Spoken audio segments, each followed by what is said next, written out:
Welcome back. Some of the athletes chasing gold in the Milan Olympics have a special connection right here at home. KSL News specialist Brittany Tate shows us how Salt Lake Community College helped prepare a few of them for the world stage.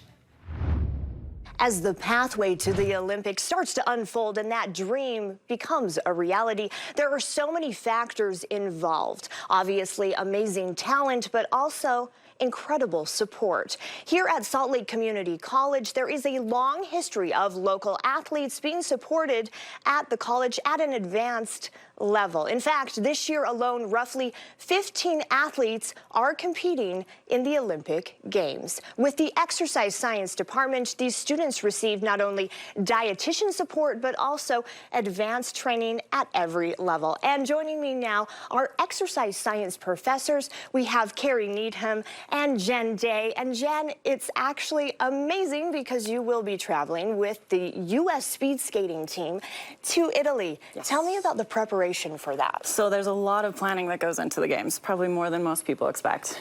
We actually sent pallets of food over by boat in October. I'm taking 5 or 6 suitcases over with me when I go. Oh, wow.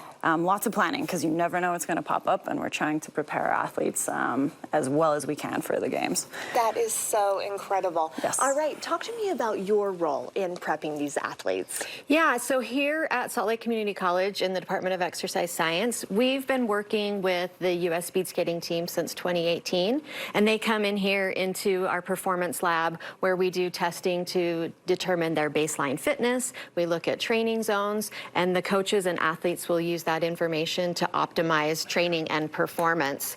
And it also gives our students in exercise science a great opportunity to come in and be involved in testing and research with these athletes that they can use later in their careers. So Jen, you accompany the team at the Olympics, of course.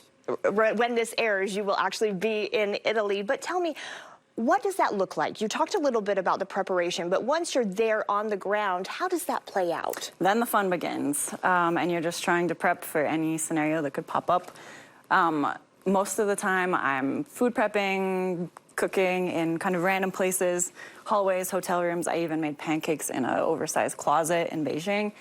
And so you're just trying to support these athletes. We actually had a little problem that popped up in Beijing, to give you an example.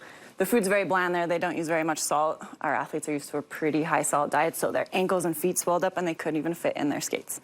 So it took us a few hours. We figured out what was going on, stole some salt shakers, crisis averted, but you just never know, right, what you're going to be dealing with. So I always have this backpack full of food and supplies to try to be ready when those occasions pop up. That's incredible. So definitely not your first rodeo. No. No. So tell me a little bit about how somebody, if they wanted to be involved, could participate. Perhaps they're not going to Italy, but how can they take part in supporting these athletes? Yeah, so we have a program to help support these athletes, and if somebody wants to get more information about that program, about how SLCC and its donors support these athletes and how they can help support the athletes, they can go to slcc.edu/beyondthepodium. Well, Jen, Carrie, thank you for all that you do to support these incredible athletes here at Salt Lake Community College. I'm Brittany Tate. We'll toss it back to you.